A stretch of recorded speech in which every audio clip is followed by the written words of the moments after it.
নাম কি? আকিবুল হাসান। আকিবুল হাসান। কোন ক্লাসে পড়ো? এখন এখানে কি করতেছো? খেলতে আসছি। কি খেলা? ফুটবল খেলা। আচ্ছা আচ্ছা। এই গ্রামের নাম কি?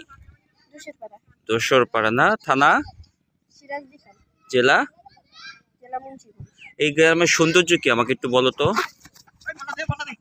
এই গ্রামের সৌন্দর্য হলো এখানে সবাই ঘুরতে আসে, খেলতেও আসে। কেন ঘুরতে খেলতে আসে? এখানে বিশেষত্বটা কি? এখানে কি কি আছে